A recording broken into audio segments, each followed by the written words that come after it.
Go ahead. Thank you. Is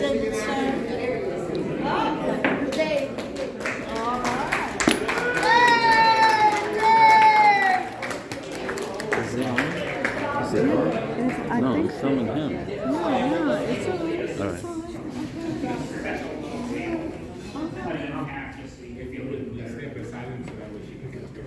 Where would you like me to stand? Right beside me. Okay, very good, thank you. Hello, mister. What's up, dude? Hello, beautiful Christina. That was a lovely ceremony. I'm so happy that I could be there. And so now thank you for giving me the opportunity to embarrass myself in front of everyone that you love and care about.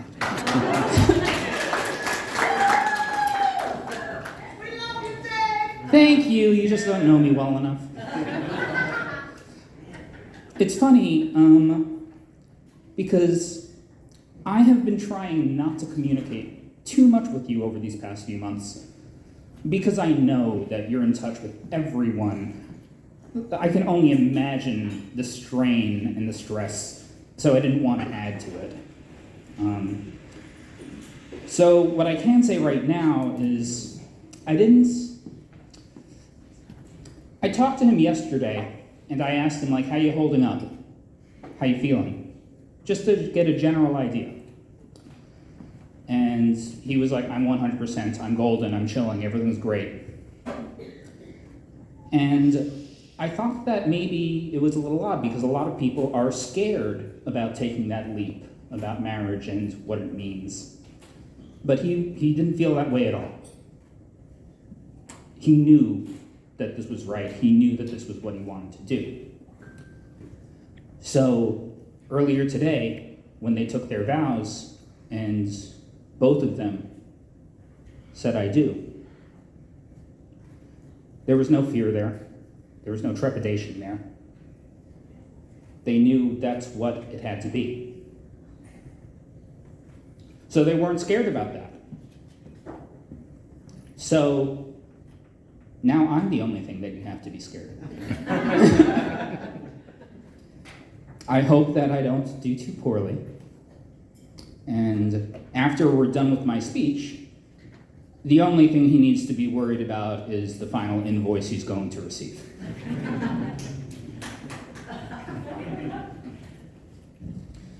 Dictated, not read.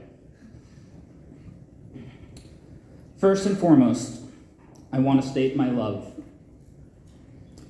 for our newly wedded friends, Ian Scott and Christina Serrano. Serrano, excuse me. That's what you get for an open bar.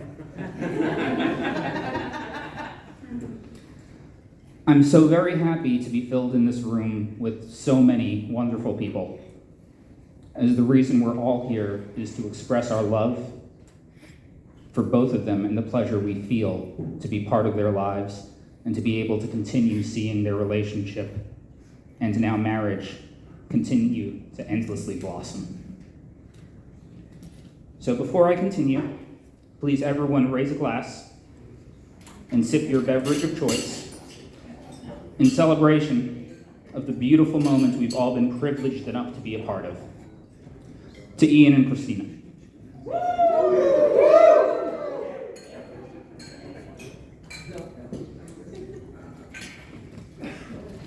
Now let's talk about what's truly important.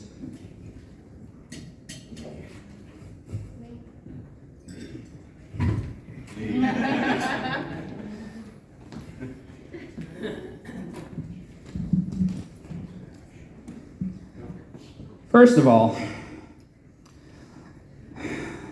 this trip here has completely screwed up my Taco Bell Taco Lovers Pass. I'm not getting a free taco today. Christina, it's okay. But Ian, I will never let you live this down. So, seeing as how we're all familiar with the understanding of the word subtext, I love you. Tough room.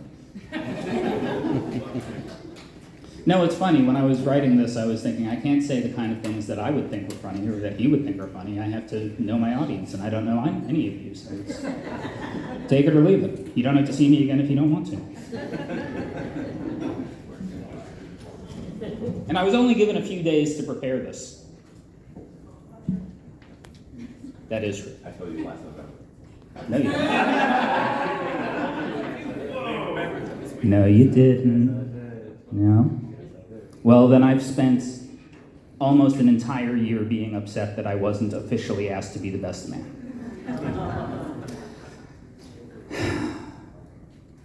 So, anyway, seeing as how apparently I don't know anything that's going on, and I had some sort of a joke in mind about how this was somewhat of a untraditional wedding, and so I was very upset that I wasn't allowed to walk Ian down the aisle.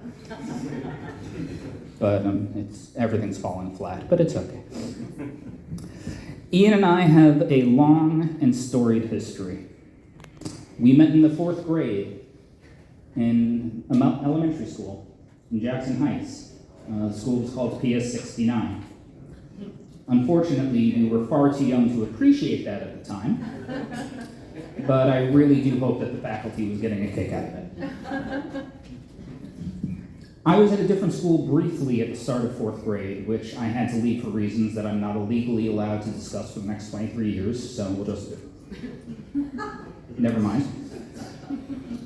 So when I came into his class a couple of months into the semester, me being the attention-seeking whore that I am, convinced the teacher to let me take up class time for me to sing for the class and then later do stand-up.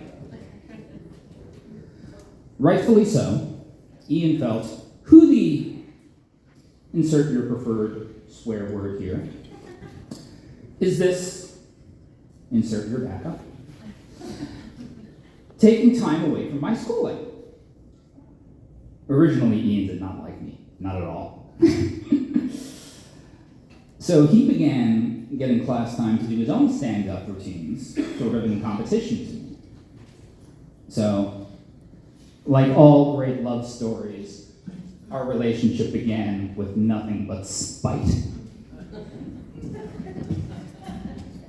One day soon thereafter, I confronted Ian on the school playgrounds during recess, and I made the 9th greatest decision of my life when I extended my hand and said, we can either compete with each other, or we can join forces. It's been 31 years since that day, but that's still the handshake that has ever meant the most to me. And this isn't scripted now. I want the best handshake of my life.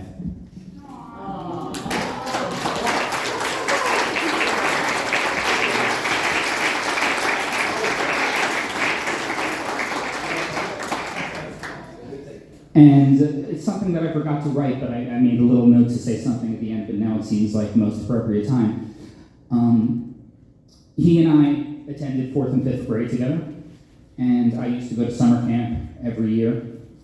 And in 5th grade, I forget exactly what the details were, but I think that I needed to leave school either a day or 2 hours early to catch a bus or something like that. And our teacher at the time knew how much you and I meant to each other. So the last time that I spent in PS 69 was in a hallway with you, worried about when we were going to see each other next, because we're not going to the same middle school. And our teacher was kind enough and able to recognize how much he and I meant to each other, even at that age, that you were the last person that I spoke to inside those halls. But even though we knew that we weren't going to be in school together anymore, we knew that we were going to still be a part of each other's lives, and we still are.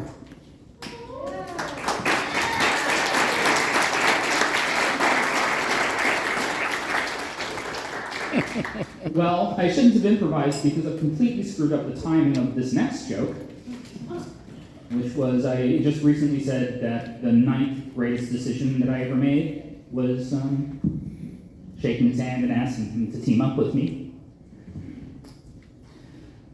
So just so no one struggles with sleep tonight, the 8 other decisions were all the short percentage of times that I voluntarily checked myself into a mental ward. Okay. So for the next 2 years at PS Sex Position, we became a comedy duo. Despite all of the good things that have happened in my life, those memories remain among my favorite. We've gone down different roads in our creative outlets, but we've always fully supported each other. The way I feel when I receive his support is only matched by the privilege I feel when I give him mine. Oh, that's the improvised moment. Feel free to approach me and ask me more about my history and my love for Ian, but I think I would appreciate it if I knew you all were appreciating the fact that I'm trying to keep this speech and or tirade under 40 minutes. 40. The only thing I wish right now is that I knew Christina as well as you. Last night, I made a point to speak with her one-on-one for about 10 minutes or so. Get your mind out of it. It technically wasn't adultery, all right? She told me about how from so early on, they just not simply connected, but they always wanted to spend time together. And if you know Ian as well as she does, why on earth wouldn't you want to spend your life with him? Christina, we've only had a handful of intimate conversations due to work, school, location, life. We may have seen each other less than a dozen times. But I am genuinely and emotionally happy that I now have a lifetime to get to know you even better. Because I think this Ian is the best person that I've ever met. So, as you both have chosen each other, in time, I can imagine you saying that Christina is the best person that I've ever met. I mean that, and I love you.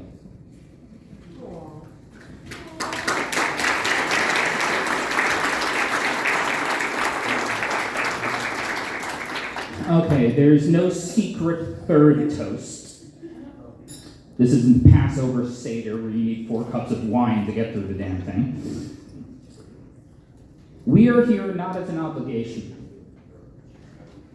We are here to celebrate a wondrous and incomparable partnership.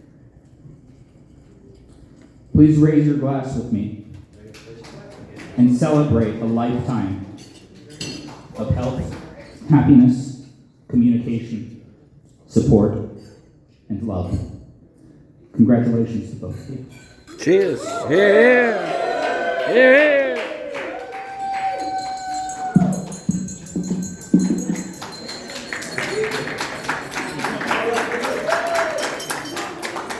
Great speech. True gentleman.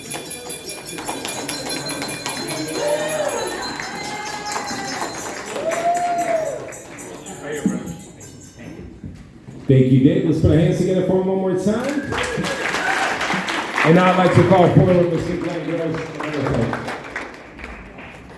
Everybody in there? Okay. Okay. Thank you.